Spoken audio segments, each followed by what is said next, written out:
going on, Greetings, y'all. guys? Yep, welcome to another good old fantastic episode of Raven Horrors Podcast with your hosts, me and my buddy Tom. What's going on, It's guys? going to be a fun one. Today we are doing, if you can even see it with my camera, Sleepaway Camp, one of my personal favorites. But before we get on to that, hope everybody's having a good weekend, all that good stuff, and that the rest of your weekend is even more fun. With that said, Tom, what new stuff have you been working on? What kind of events you got coming up? Let people know. Yes, for sure. Again, welcome to the podcast, everybody. So I've been a busy bee. This coming week, Saturday, May 2nd, I'll be helping run with my guy AJ, the Southside Rakiros, pardon my whiteness with saying that, Hardcore Chicano Well, Festival. We got 10 hardcore bands, DJs, lowriders, food, etc., etc. It'll be at One Allegiance Brewing out in Chicago Ridge, Illinois. Come on out. Been also recording and finishing up the new Hood track, which I'm going to ghost drop soon, and trying to survive the workday amongst all the chaos. So, yeah. How about you? also trying to survive the workday. Let's see. Last minute, I was added to an event for tonight with my buddies from the Horror House. Shout out to Moses and Vinny. I believe it's screening of Silence of the Lambs. Hey, Screenings 7 at 9. I'll be in the lobby of the Hollywood Boulevard Theater with a couple other vendors, selling our good old fancy arts. Not just that, I've been updating my website like a madman. I have an announcement about that towards the end of the podcast. Technically, it'll probably be almost during the end of the podcast with what's going on over there. Full force, getting a lot of new arts done, new merch made, and all that fun stuff. I've been painting like a madman. Here's a little model of my boy Bruno. I've oh, been working on RIP. RIP. and stuff. Um, but yeah, just working on all things Monster Man creations, obviously including this. Like I mentioned earlier, is going to be, or maybe I forgot to mention, this will be a much better, cohesive, informative format. The first couple episodes, we're just testing out the waters and all that, and I feel this one's going to be a lot more structured, a lot more informative and fun and insightful, I guess would be the term. So that should be everything. So I guess we can mosey on in with movie review chat. Sleepaway Camp. Really I'll quick. be reading off the. What's up? We are going to also just towards the end of the episode to announce a giveaway for today's episode as well. Just if you guys are welcome to join in, like, comment, share to a friend, and we'll give you the details towards the end about the giveaway. But back to you, Pablo. Yeah, I almost forgot about that giveaway again.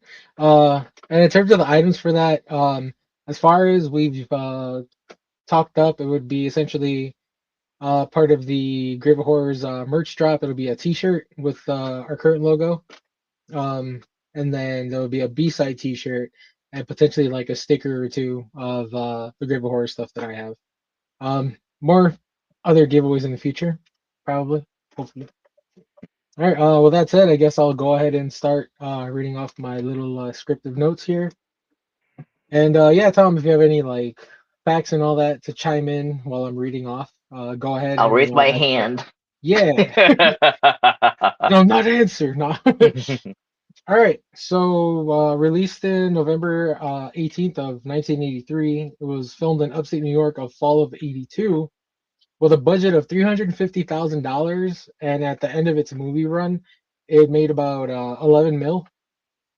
So, for a good old fun, gory hour and 24 minutes, Sleepaway Camp was directed by Robert Hiltzik. Hello. I'm in a place with a loud DJ, but support was slow. Thanks, Mike. Appreciate it, Mike. Thank you. um, Starring Felissa Rose as Angela and Jonathan Tiersten as Ricky.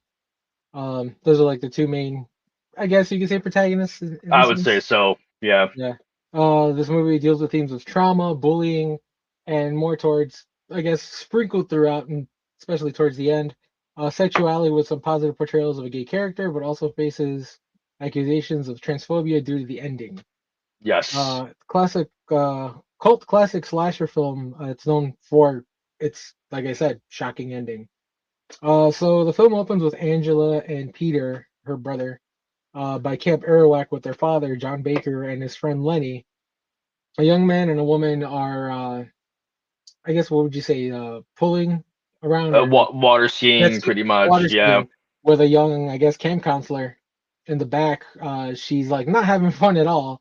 She's literally yelling at them to stop, and they're like talking between themselves. And then she wants, like, the girl wants to take over the wheel Yeah. of the jet ski or no, or the boat. I'm sorry, of the boat. And while they're both talking, Angela and her brother are messing with their dad, and their boat capsizes. So they're having fun, whatever. But that boat is heading straight towards them at full speed, and the two people driving the boat, messing with it, aren't paying attention. So the girl in the back's yelling, "There's a boat! There's a boat!" And she's That's like, a boat. That's a "Yeah." boat. And they're like, "What is she saying?" And then they notice it way too late. The boat literally goes right over and kills Peter and his dad. Yes. Then we, look, good old time skip. 8 years later, Angela and her cousin Ricky are sent to Camp Arawak by their aunt, Dr. Martha Thomas. Angela's really introverted, traumatized due to, the said accident that happened so long ago. And because of this, wait a minute, sorry. Because of that, she becomes a prime target for bullying at the camp, especially with Judy, and which is also a fellow camp goer that her cousin's like kind of ogling over. What are these are kids, teens, whatever. Well, that's why I appreciate the film, though. It's authentic. I felt it was an authentic feel for like what a camp Oh would be, yeah, a summer camp, and then on top of that, as it sounds, the structures of bullying and like the social tiers, if you will, with that, you know. yeah, and like we don't have like that weird CW shit where it's like I'm 30, but I'm playing a 15-year-old. Yeah, yeah, it was very, Just very authentic. The director had yeah, a great idea for actually having them say for 5 weeks, I think, at that camp to get a yeah. real Oh yeah, and feel. then the one of the quick fun facts, the director actually attended the real life camp there, so I guess that's why he felt like, oh, this is a great location, let's do this. Yes. Um, and yeah, so they trying to like lead into this because I want to jump to the next bullet point too quick. Yeah, they meet all the camp counselors and stuff and the staff and whatever. And then there's Artie the cook who he likes Hmm. him as Kendrick would say, I heard you like him young. Uh Hmm. he that's he's one of the very big problematic characters, because back then like haha no, this is just wrong and gross. Well, Um his sous chef was James Earl Jones' dad in that movie too, by the way. oh yeah, I don't Yeah, forget. yeah. That's pretty so I would trust, obviously, a good old Earl Jones compared to that fucking dude Oh, that was oh yeah, 100%. But yeah, anyway, so oh yeah, they're all eating and stuff. All the kids are eating. This is why the next scene happens. All the kids are eating, but Angela's still in her, just zoned out, not just she's just in there like yeah, just and stoic, doesn't eat stone faced. anything. Everyone's like, "Are you okay? Do you want to get something else?" And I think one of the counselors takes her and she's like, "Oh, like why don't you take her to the kitchen and Oh, whatever or the something." beefcake guy, the fucking Yeah, bodybuilder dude. yeah. Yeah, he takes her to the kitchen and all that, and that's where she like meets all the other cooks, and then meets Artie, and then Artie takes her and makes all kinds of weird ass comments, if I recall, and then he Hmm. takes her to the back, and then she's like up against the wall, and he's over here talking about, "Oh, I'll give you something you like," blah blah blah. He starts to unzip, you know, stuff's heading obviously where you think it is, but then Ricky comes in and stops everything from happening. Yeah, and with that episode, well, that scene too, looking behind the scenes, like on YouTube videos, whatever, they had to shoot it multiple times, and Ricky, the actual actor who played Ricky, like got Jonathan some severe Pearson. bruising on his back from the PDF guy, if you will, constantly back and forth. So you gotta imagine a child actor like during an intense scene like that, and do it again, do it again, do it again, and next day you wake up with a bunch of fucking bruises on your back. Literally shook to his Yeah. core. And then the other like fun, interesting fact while I was researching on things. Apparently, Felissa Rose claims that that scene was shot in reverse with him, What? like with him unbuckling himself, whatever. But I'm like, wait, did I hear that right? But also at the same time, it was shot. They weren't in the same room. Well, yeah, because of So the contract and yeah, okay, okay, makes yeah, sense. so it like not jump cuts, but like in frame, it just shows her. But aside from Artie being the creep that he is, they said that the actor was pretty cool guy. Yeah. Which I would hope, because Lord. Oh yeah. Oh, I would hope if you would hire somebody who's an honest person and not out with the malice intentions. Yeah. So we cut a little bit time after that, and we get to our first. Well, I guess it wouldn't really count as a kill, but I Yeah. mean you're kind of done. You don't have to Yeah. live like that. You're cooked. Yeah, yeah, The young ha, kids nowadays, huh? Oh ha, boy. ha, ha. Yeah, little shits. Anyway, so kill one, daytime. I decided to mark that. What time of day like these take place? I don't really think it matters, but just little tidbit. Artie gets attacked by an unknown figure by way of knocking him off of a stool overlooking an ridiculously large pot of boiling water. Taller than my fucking ass, dude. Yeah, probably as tall as me. Um, he's scalded by said boiling water. Um, and the weird thing about that is when they did that scene, I guess they said it was just a bunch of like air and smoke tricks. Like he didn't Yeah. honestly really, there no real water was involved. A bunch of prosthetic stuff on his face, and it was like Yeah, rigged up for like, gelatin, that kind of yeah. shit. And he wasn't even on the stool. Like it wasn't in the kitchen or the same room. It was like a whole like designated section for itself for that incident. Yeah. Let's see. And then yeah, he was sent to the hospital. And then the other fun fact, the rescue workers that took him away We're actually were actually real local like paramedics that got to be on the movie real quick just to do that one scene. even the That's cops in pretty. that film too, I believe. Like everyone Oh was really? pretty involved. Yeah, the police department, the paramedics, everything like that. It was a really interesting, kind of like community effort in some ways with this movie being made. Yeah, especially for the small budget and all that. And like it's so neat. Um So yeah, so then the camp owner dismisses it as an accident and tells Ben. Ben is Earl Jones's dad. Yeah. Yeah. So he tells Ben to just tell every other cook and then like all the kids that Artie just got like a job somewhere else and he just left. Hush money. Yeah. He's like, I don't want nobody to know we got accidents over here. I need my money from my camp. Yeah. Let's see. But I mean, one PDF gone. Yay. I mean, they preach. Yeah. Then we shoot to campers Kenny and Paul mocking Angela. Ricky and his friend Paul come to confront them. Paul befriends Angela. Paul is the only person Angela has spoken to at all since she got there. Because I guess she got a little thing for him. Good night. Yeah, like Good night. fast forward to kill number 2. Nighttime. Kenny is out with his canoe and it capsizes. So again, we see another shot of the unknown figure, like POV. Well, then that scene too, the actor that got capsized, Says, his hand got fucked up, I guess, when he did that scene. oh, Yeah, when he fell in the water, there was a sharp rock underneath, I believe, the water, and his hand was gashed, I believe. So ooh, I think they had to have a recovery time for him to come back and reshoot that scene that after everything sheen, had the shine, sheen. shiny boy. Yeah, Yeah, I didn't know that part. But yeah, then the unknown figure confronts Kenny.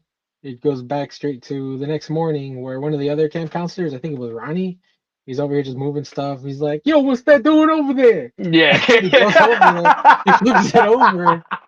New Yorker accent, I don't know. He fucking flips it over, and then you see Kenny just like Well, dead. dude, even like the character sheets are like the forgive me, it escapes the word escapes me, but it was supposed to be a turtle actually gnawing at his lips at first. That's because he mentions like during that boat or the scene whatever where they're on the rowboat, like night turtles or like water snakes could attack you.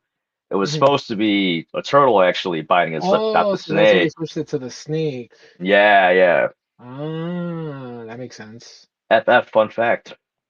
Yeah. Zing. Uh, with my little fun fact. The fact of the day. Let's see. Sorry, I'm trying to like not look at my phone too much. No, you're Trying to. fine. So I'll take over for now. So during that scene too, um, the live cast they made for the person that got killed, um, they couldn't really use latex. They couldn't really use gel because it would kind of melt off the face. So you'll see a constant thing in this film where they use like a glass or like a resin-like prosthetic at least, so they can sell the death scenes, et cetera, et cetera. Because at the time, the special effects scene was limited in some ways to using big budget scenes or material, that kind of shit too. So if you notice when the snake leaves his mouth, spoilers, Okay. they kind of covered up in dirt and like blood to kind of mask the whole fakeness of it. But at the time, again, low budget film, you gotta do what you gotta do. Yeah. All right. So then after that, we go to. Oh yeah. So they find his body. And the next morning, I guess they just rule it as he drowned. But I mean, dude's all cut up, so I think it's more than just drowning. Yeah, um. Let's see. Hold on. Sorry. I'm trying to get myself a little more situated here. no, you're fine. While we're waiting for the getting situated too, another fun fact: how do you pronounce the actor's name? Um, Which one? Angela. It's Felissa Rose. Felissa Rose. So if you're a CKY fan, Oh the yeah. band, Felissa Rose is married to the ex-singer Darren of CKY. I didn't know that at all until recently. Yeah. Me So either. yeah, fun fact. Yeah, and then also to I guess go on to that fun fact, isn't the current drummer who's still the drummer brother of Bam Margera? Yeah, yeah, Jess Margera. He's still in the band, but they're under fire right now, I believe, because they had issues with a tour guitarist or bassist and something like that, and a lot of drama, which I think, unfortunately, with the Margeras seems to follow them. But what can you do? Yeah, man. Yeah, Yeah, like I found out there was some like shit that happened with Don Vito. Like yikes. Anyway, yeah, so yeah, after they find his body cut up and all that, Mel, the owner of the camp, goes off on again saying, "Oh, like this is just an incident. This is an accident. This wasn't a kill of any sort." Uh, Next day, we also go to Meg confronting and starting to berate and shake Angela. They just love shaking these damn kids. yeah. Crazy. For not talking to her when spoken to. Meg gets in trouble with another counselor, and that's where Judy dropped the famous line, she's a real carpenter's dream, flat as a board and needs a good screw. Oh, she's going off on Angela for getting Meg in trouble. There's a lot of good like one-liners in this film, like during the Oh, yeah. baseball Oh, scene. yeah. Yeah, the baseball scene. I forgot about that one. One of the guys says, "Eat shit and die." Then Ricky says, "Eat shit and live," which is kind of gangster as fuck, though, dude. Yeah. Eat shit and die, Ricky. Eat shit and Bill And and live. live, Bill. Like Yeah. respect, respect. Fire. Let's see. Then yeah, campers Billy and Jimmy throw water balloons at Angela a little bit shortly after that. Then we go on to kill number 3, daytime. Bill decides I gotta go take a poop. So Bill's killed Boy, I when know that. Bill is killed when somebody traps him in the public bathroom with a beehive, exploiting his allergy. They block the door with a broom. They cut the mesh from the window with a blade, toss in the beehive after shaking it on a stick, and just toss it in there. And then just see Bill like, oh my god, let me out, let me out, and then you see his body just bleh, keel over, and then he's just covered in bees like a couple minutes after. Like killed Nicolas Cage and fucking Wicker Not the Man. bees, not the bees. Well, even though like that scene, I guess being a seasoned Do horror what you want, veteran, but you never get there, honey. the poor fucker could have gone underneath the stall and left. Yeah, But I guess also I can relate in some ways. If I was in like a stall and then someone dropped a beehive in there, I probably wouldn't be thinking that logical at that point. I'd be like, help me, and then fucking die like he would. this is where I'll be gross and be like, be a real man. Give it to the beehive. Anyway, I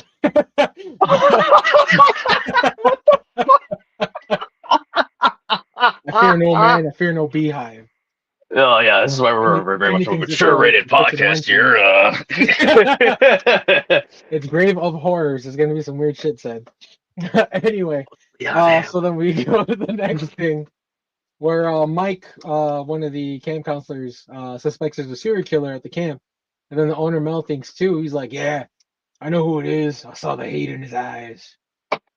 With a cigar in his mouth and all, baby. Yeah, which obviously, like, if you've been watching the movie, it's Mel insinuating that it's Ricky because Ricky's been upset with how everybody's picking on Angela and they won't leave her alone, and he's always there saving her hide.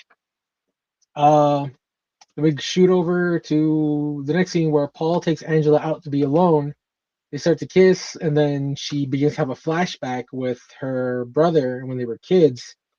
And dun dun dun, it turns out that her father and his friend Lenny were more than just friends. They see both of them, kissing and stuff, and like cuddling and whatnot. And they just like snickering like little children, like hee hee, They was fucking. as they see this. Yeah, it was bussy. Anyway, There it is. I was Yeah. fucking waiting for that shit, dude. Yeah, the fun word. I should say I've said too much. Anyway, so yeah, along with there's a as I mentioned before, like there's a lot of I guess they say there's a lot of themes of like queerness and all this throughout the movie because like you had mentioned earlier about there's a lot of dogpiling Dude, amongst the boys. I've seen a lot of fucking horror films. The amount of dog piles, or like even when they go city dipping, all the boys do. I'm like, it's like 3 or 4 seats with just dog piles, man. That I mean the wardrobe, like slasher films, chicks are more like what is it? Or more, I mean less dressed. This one you got all the boys in little short shorts But and I had parachute. a pair of those, by the way, dude. Just out of curiosity, man. Like just like the red ones, the cut off thigh highs, dude. Like, I want to try it out, man. Like there was a big I theme back in the day, so I want to see what yeah, the whole thing was about. I mean I got a pair of short shorts too, and that's what I wore for the Friday the 13th one.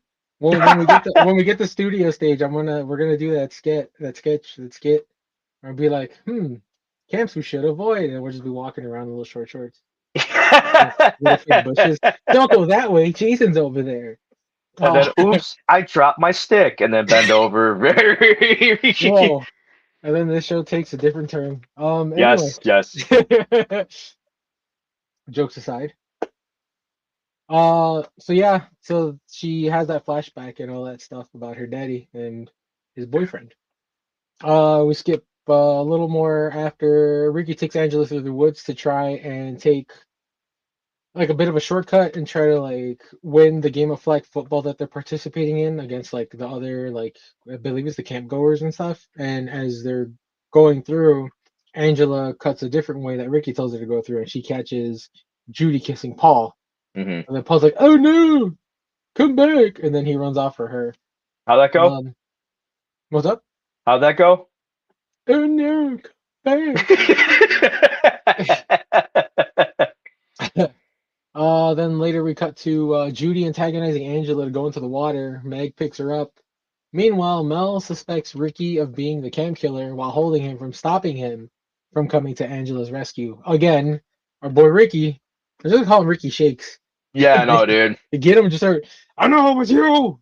I'm not gonna let you go. You ain't gonna stop. And then I think what's his name? Ronnie comes in and is like, yo, what's wrong with you? Yeah, And break it kicks him up and off. shit.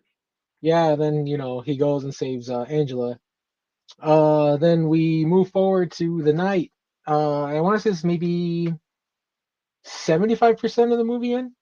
Yeah.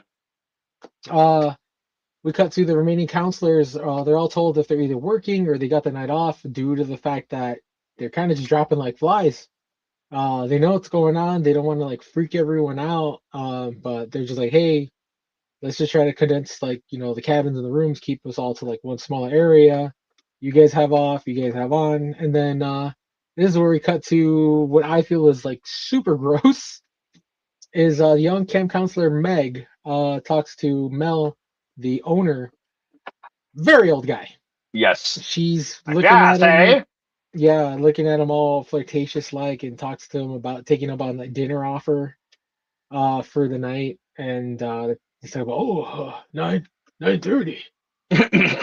And so she goes out to shower. I'm just like, this is gross. So she's trying to, get ready to go see Mel again. Um, she's trying to take a shower at the main cabin where all the girls are at, but there's a whole line of them, already trying to take a shower to get ready for bed. And she's like, "Is there a chance I could cut in?" And they just look at her like, "No, bitch. Find your own shower, nasty hoe." I mean, she is nasty. It's gross. So then she asks Judy, and she's like, "Oh yeah, the cabin next door. She's not running water." So then she goes to go do that, and then we get to kill number 4 in the nighttime. Meg starts to shower when again we get the unknown figure coming in with a knife and stabs through the back of the curtain and just And then fucking just go straight down, baby. straight down, and then like lazily tries to like turn off the water and like clean up like, bro, clean the knife off. You just left the body Yeah, there. yeah, just a little bit of a push right there, you know. Which Which it's that weird. whole Go ahead. leading probably to the next like shocking reveal with Mel finding her, like, it was kind of weird how like they set it up to see for her to fall forward, which I think you're gonna explain probably right now, right? Yeah, that was the thing I was gonna say. Like that's what I find so weird. Yeah, a little skipping ahead because there's another part before we get to there. Um, yeah, like eventually he goes to find. Well, actually, I'll get to that. Yeah, yeah, oh boy, yeah, no problem, no What problem. is it? So then later on we see another camp counselor. I think his name's Eddie. He takes a few of the boys to sleep outside the campground. I forget why. But then we also again get a POV view from the unknown figure looking for something, and they find an axe on the floor. So then it cuts back to Judy, seeing making out with one of the camp counselors, Mike, and then she hides him under the bed when Mel comes in looking for Meg. So then Judy tells him like, oh, like she's in the other cabin, blah blah blah, and I don't know. I feel like he was trying to be a little flirtatious with her, but he didn't because like Yeah, what he was going for. Still disgusting. So then now we cut to like you were saying, Mel continues to search for Meg in the cabin next door where she was killed. He finds her body falling forward when he approaches the shower. So I don't get that. So like we were saying, she was stabbed through the back. How and the fuck then did she turn her body enough to just be like, oh, let me just lay against this fucking curtain and just eh! I think what's also blows my mind too is a lot of this movie alone. I believe Friday the 13th came out before it, I believe, Yeah, I and think it so. kind of takes a lot of the tropes of the Oh yeah. the slasher camp genre, if you will. But at least Friday the 13th and their kills, excuse me, like the ridiculous kill with the dude with the arrows in the head, whatever, in the door. It makes sense because there's arrows holding him up, or Yeah. the scene where you find that hanging upside down. That scene in this movie, there is no like it defies gravity, it defies laws of physics in general, Yeah. It's like, oh, and she's just chilling after getting her back sliced open, like, like, yeah, what's ah! up, guys? Okay, now I'm dead, and the reveal happens, and then the fucking curtain drops down. Like, okay, Yeah. I'm just like, I was like, wait, I had to watch that like twice. I was like, wait, what the fuck? This makes no sense. And then I guess fun fact for that is when she falls over that gash or whatever that was made with wax, apparently. yes, yes, a lot of prosthetics are like back in the day during the We 80s, love and like practical effects. yes, we do. It's just a little wax or like a mortuary's wax, I think it is. Put on the spine, you mold it, and then you can, apply your paint, your gore to it too. You really can't beat that kind of quality of art in a sense. Uh, Fuck AI, by the way. yeah, 100%. Uh, and then yeah, so he finds her body. He proclaims he's gonna stop the killer. Again, he suspects it's Ricky. Like, I'm gonna get you. I was gonna make something an inappropriate joke, but I was gonna move on. Kill number 5. You can't just fucking say that though. No. Kill number 5. This is probably the most fucked up one. Mm, If you're a lady, I'm sorry. It's a gruesome way to go out. I'm gonna try to see if I can make it funny. Anyway, Judy is seen curling her hair. Someone opens the door and it's supposed to be like a dark figure, or like the shape of a dark figure. Silhouette, You're not yeah. supposed to be able to make it out, but due to HD and upscaling shit, you can clearly see that it's Ricky's actor Fucking with a wig. Ricky. So it kind of defeats like it's gonna make you think, what the fuck, Ricky really is the killer. Yeah. Anyway, she punches Judy, knocking her out. Cold Another fun fact, blooded. another fun fact about the actor for Ricky, Jonathan Tiersten, he was the stunt hands for a lot of the scenes that involved you seeing hands because they felt Felissa Rose's hands were too girly and he didn't want to give it away per se or something like that along the lines. So yeah, he punched her, knocked her out. Then, ladies, again, I'm sorry, brace yourselves, especially you're downstairs. Yeah. Then proceeds to take the curling iron whilst smothering Judy with a pillow. Judy was evil. She was a bitch, but goddamn. Yeah, that's a hell of a way to So, go. with one pillow or one hand smothering her face with the pillow and the other hand on the curling iron, she Up. proceeds to insert the curling iron right downstairs where you imagine, where the sun don't Yeah. shine. There's a Vegeta on my computer. And then after the Fuck asshole. after the hot, terrible insertion of a thing, obviously she's dead because I know Deep you don't want fried. to live with that kind of injury. Proceeds to hide her body underneath the bed. We cut to the next couple of kills. As my count so far is kills 6 through 9, nighttime. Counselor Eddie comes back to find the 4 boys he took outside to sleep are all dead and chopped up. Yep. Most likely due to the unknown figure shown prior investigating said grounds for the axe earlier. Fun fact for that is the director actually said this is the one scene he actually regrets. I Really? guess I guess by way of like I'm trying to remember because I don't think he really like explained to it like more as to why he regrets it. Maybe just for the fact that like these were like younger kids that he had on there, or like maybe just the way he like did it. He could have, I don't know, maybe a better kill or something, or maybe just the fact that they were just children. Yeah. But yeah, that was like when I was watching some interviews and stuff and behind the scenes things, he had mentioned that. I was like, damn, all right, I get it.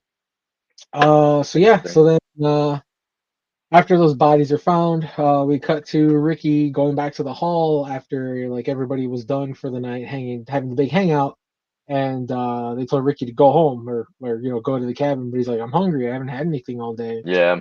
So then they're like, all right, whatever, go ahead, go make it quick. So then he gets stuff to eat.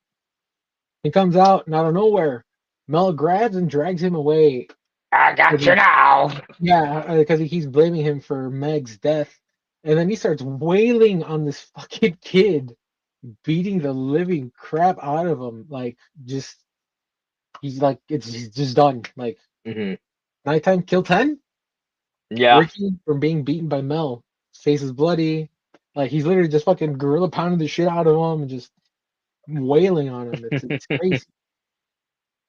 So then after that, Mel runs away and runs into an unknown figure again, our unknown figure killer. And he's like, "It can't be you!" And then proceeds to get killed with an arrow to the neck. Blah, blah, blah. Tom, if you would explain the fun facts around that fun kill there.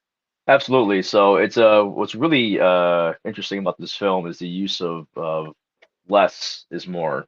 So the Mel had like the actor had a fishing wire kind of attached to his neck, and there was a prosthetic arrowhead attached to the back of his head, and his neck, I should say. Excuse me. So how it worked, his mechanism was they would shoot the wooden end of the arrow down the fishing line to his throat, and that would engage the spring to then pop up, and then you see the exit wound of the arrowhead right there. For its time, it was a great trick because you couldn't really tell like how the fuck he did that, or what kind of way they would edit that at the time, but it was all practical effects and chef's kiss. Yeah. Let's see. So then after that, we see Paul runs into Angela as everyone's scared for their lives, trying to find the remaining kids and the people that they see. A cop, which is a funny one. I'm gonna come back to that in a minute. A cop and camp counselor find Ricky. He begins to cough despite getting beaten by Mel. So he's actually alive. Yes, he is. So the fun thing about the cop, if you watch Sleepaway Camp, in the daytime scenes when the cop's there, you'll notice he has his mustache, all natural, genuine, cool mustache. The actor who was hired to play that role of that cop, I think it's like Officer Frank or something it was called. Hmm. He also got picked up for another movie or another project in the meantime, where he had to actually shave off his mustache. And so when they needed him back, there was no time for him to like grow his mustache in time. So they literally Groucho Marx this man with a crappy mustache to just put on his face during the nighttime scenes when he comes back to help the kids. And plain as day, you can't fucking miss it. If you just look at it, you'd be like, "What the fuck?" It's the one side's all fucking darker too with the Yeah, color. It's it's all like, so square. It's oh, like it's fuck. 2 pieces, bro. Stop. um, all right, and so we're cutting pretty close to the end of the film already. We are. Since everything's in disarray, everyone's freaking out. Camp counselors Ronnie and Susie find Angela and Paul. Angela's backstory is revealed. Uh, Spoilers. Angela is actually Peter, her brother, from the incident that had happened when they got hit by the boat. It was actually Angela who died, not Yes. Peter. He was forced to live as a girl due to his unstable aunt always wanting a girl. And this is the part where like all that controversy and stuff comes in because like people have tried to label it as like, oh, it's a trans slasher, but at the same time they're like, no, that's not exactly what it is. Like this was a child that was forced to grow up as that like gender identity and stuff. Yeah. There's been, like I said, there's been a lot of controversy due to the topic of how it was handled in that way in this film. And there's a couple of like little articles and things I'm gonna like bring up that I found on that where people voice their opinions on it just for that subject matter. Um, then we cut back to the modern in the moment. Kill 11, nighttime. As they found Paul and Angela together, they're on the floor, or she's sitting on the floor because they went skinny dipping, quote unquote. And you see that they're both kind of naked. As Angela gets up, it turns out Paul was decapitated by Angela. Mm. Head just rolls over. Fun fact that they made that fake wax head of, or latex, sorry, latex head of Paul. Somebody from the crew actually stole it. And it hasn't been fucking seen till this day, dude. Yeah. Not to mention too, the actor, fun fact again with Angela's character, they hired a college student because in Let me Angela get to or that. okay, I'll pause then. Go ahead. Yeah. And then, like I said, we get back to the modern day where the two counselors are showing that she stands up to reveal a crazed faced and nude Angela with male genitalia. Because, it's Peter, straight hanging brain. Movie ends with a shocking reveal while we hear Angela hissing and growling towards them. And like one of the most iconic like endings in horror films is just her just like, and Yeah. it just stops there. Like that's it. And roll credits. And that was the entirety of Sleepaway Camp. But like Tom was about to mention, the fun, interesting fact of that ending before that. But Angela's face was actually a prosthetic, right? That they made. Yeah, it was like almost like a glass mask actually. There you go. Glass eyes, everything like that to portray her and her face. But yeah, go ahead and mention like the person wearing it and all that. Yeah, so it's one of horror's biggest secrets to this day. In the contract, obviously, Roseal's mother didn't want her daughter wearing a strap on. They did have a prosthetic ready to go, That's what they were but working on. Yeah, that was one of the. That was my first fun fact I was gonna say. Her mother was like, "No!" yeah, yeah, like Strap on. shut that shit down. Like just cut her, show this scene of like a POV in her face, but um, she put the kibosh on that. So what they did with the studio is hired or the crew hired a local college attendee, if you will, and used him as a stunt double essentially or double for a character. But the interesting thing is that he had to get Body drunk. double. Yeah, body double. Thank you. Yeah. He had to get drunk to do this role due to I think kind of researching um, a lot of the shame that came with it, you know, a lot of like the really like vulnerability he had. So what you're seeing on camera is a fucking like college student who's hammered, you know, just doing his thing, Hanging by. and and till this day, like he pretty much told the cast and crew, do not mention this at all, do not talk about it at all, my identity, everything like that, and nobody.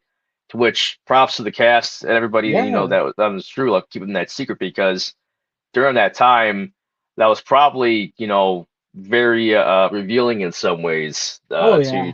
to do that, and then you know you get to worry about people then trying to who figure out your identity, you know, and other repercussions. So it's very interesting in some ways too.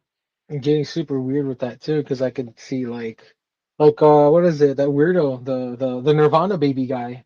Yeah, He tried shaking him down for money and shit. All them years later, it's like, bro, like what the fuck, like. yeah, All right. But yeah, that's Sleepaway Camp, one of my personal favorites slashers. Despite its craziness, its low budgetness. I guess I just like because it's so pun intended campy, and just that twist ending is like so iconic and stuff. absolutely. And it's nuts, and it's funny because even the director's like, in one interview he's like ripping off the grind game. Um, but yeah. So with that said, everything movie summation. I give that about a 4 out of 5 camp slashes. Yeah, If yeah, we we gotta do do that for like sure. a rating. Obviously my favorite kill, most fucked up one was the sorry ladies, the curling iron insertion. That's just fucking bananas. That's fucked. The shittiest one I'd say would probably be just because of the fact that it's like just it makes no sense was the Meg through the back and falling Yeah, forward. yeah. Like her body just stood there so long. Like get out of here. See, what's interesting to me though with the kills too, I wish so for lamest kill because the job wasn't finished, but the job was somewhat done was the PDF pot boiling Oh water. yeah, Yeah, yeah, it was more of a just a like near fatal injury, I guess. I don't know. yeah. So obviously, like you know, there's a lot of if you were to, I guess, with the movie universe in that film, he'd be scarred for life, et cetera, et cetera. But you Oh yeah, know, everyone loves a good old dead PDF. At least I do. not the And current administration though. Slap on the wrist. yeah, I know, I know. Anyway, But for my favorite kill, again, just for the special effects behind it, mm, which is very simplistic, because it is the arrow through Mel's throat, dude. It's just yeah, how they just did for the the same thing. mechanics alone, yeah, I get it. Yeah, it's just you look back on those old films, whether it be like those slop '80s horror films, B-rated films, but you gotta appreciate the art of taking less and then somehow through a fucking scope of a film or a camera making it seem so big. Um, I overall I'll give this 3 out of 5 camp pluses too. From my end, I would say I'm biased because I grew up with Friday the 13th, so that was my you know introduction in the sense to the camp slasher scene and et cetera, et cetera. But Sleepaway Camp again, an iconic scene at the end that you know kind of started this new wave, in my opinion, of who did it, you know, who done it, who killed, and who also was behind the mask the whole entire time. Dare I say, you know, kind of influence other films in the future of the who did it kind of genre too.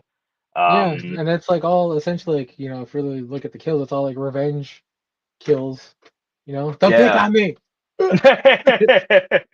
Yeah, Girl, so same. but since we have about 10 minutes left, I think it's a good time to talk about your website, buddy. Well, not yet. I mean, we can still run just a little bit longer because Okay. the rest of the fun facts. Yes, please.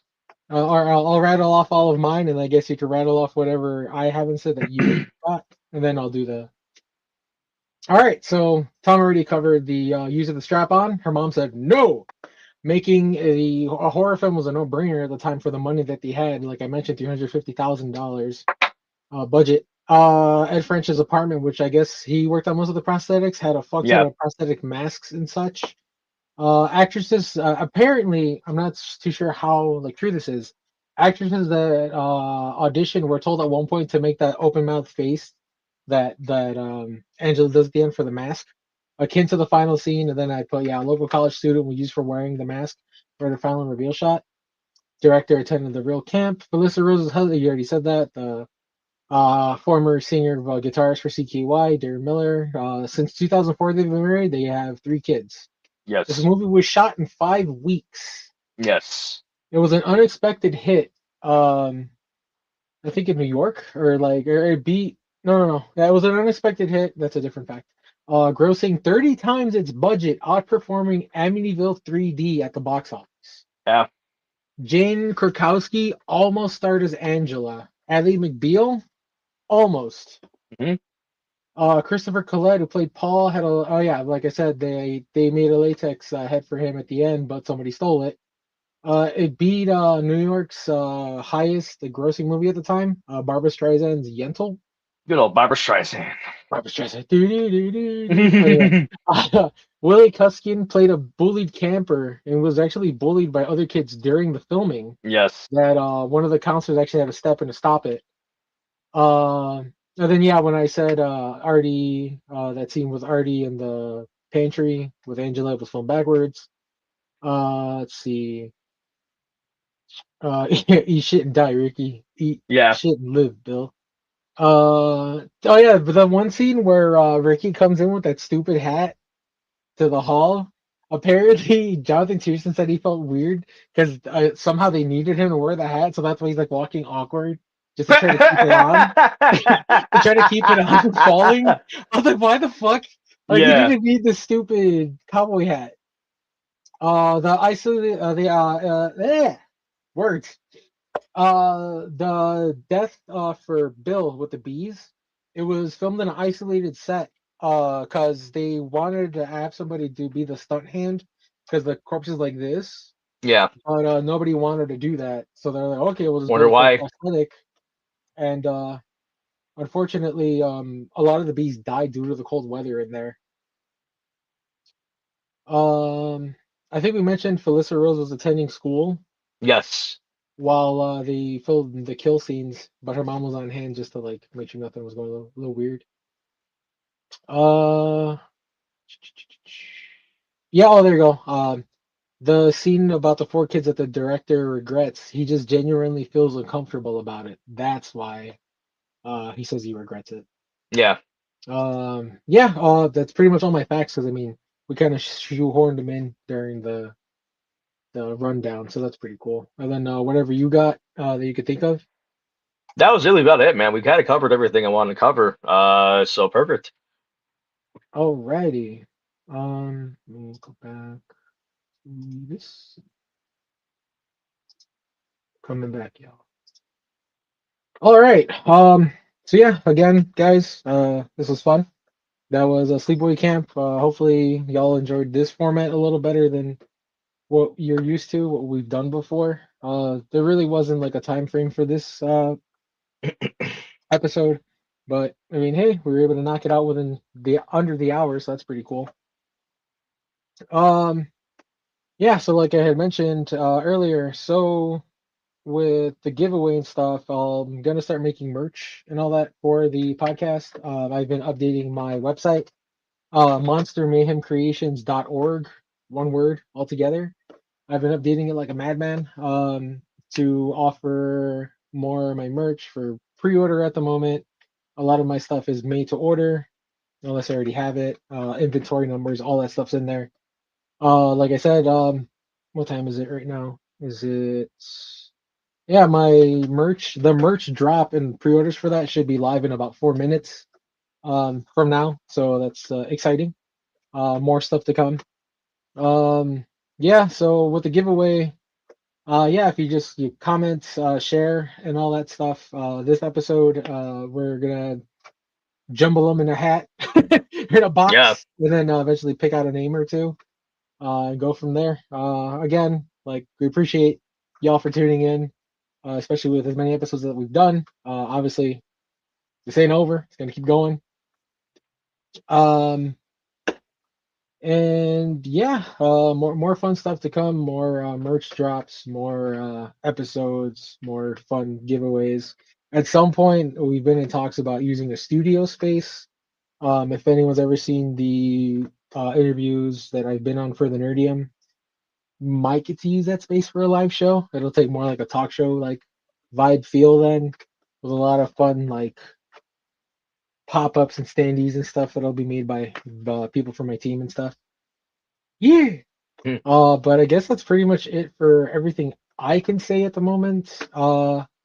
Like I mentioned before, in about an hour or so after I'm done here, I'll be shooting over to Hollywood Boulevard to vend for the horror house screening. I think it's like what 35-year anniversary of Yeah, Silence of 35, the something like Lambs, that. something like that. Yeah, I'll be there with a few small vendors and yeah, have a good time. Anything from Yeah. you, Tom? So again, if you guys are free tonight, check out Pablo's gig tonight at Hollywood Boulevard. Please come out and support Monster Mame Creations and the new website drop. Congrats, by the way, on that with the new stuff. Yeah, thank you. Please buy our product. It's Please buy my our product. pride and product. Yes.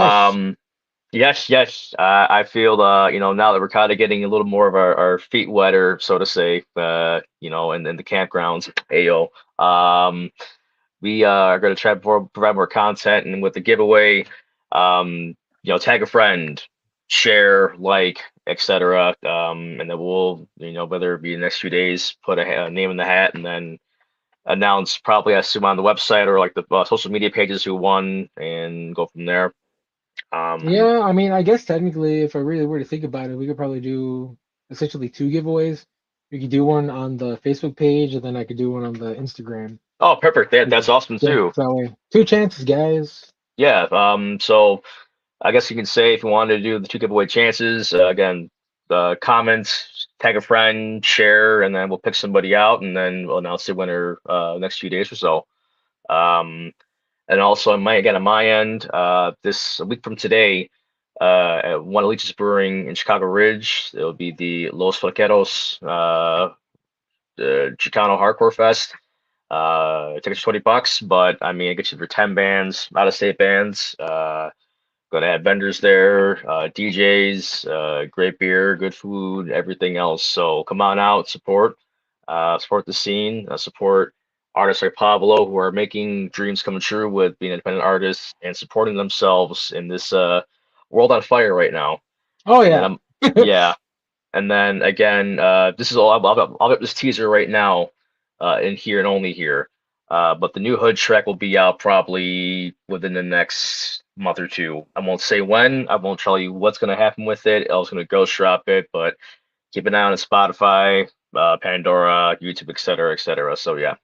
As I mentioned before, check out Hood. That shit slaps harder than my mom's chancla. God damn, son. Um, Thank you all for watching us so far. We appreciate it a lot. yeah, and then my I guess my last little ramblings again. Um, Eventually we'll do another guest episode. I'm still fishing around, messing with ideas. And I'll be reaching out to a select few that I know. For that, as I've always said, if you are brought aboard for an episode, you'll get drawn. And my buddy CAH Studios is masterful mastercrafts of art. He'll give you the human version of yourself. You can use that as a profile pic, help spread the word about the podcast, help spread the word about his art and stuff. And then after the episode, you'll get like the zombified Reverb version, version. one of us. After you've been on the episode as a thank you, you get to keep all that for yourself and all that. But yeah, more details on that when I get towards picking my next guests, and then because I'm all about building community here. Of I course. love y'all. I appreciate everybody who supports, everyone who's been a hand in this to any and every like manner of it.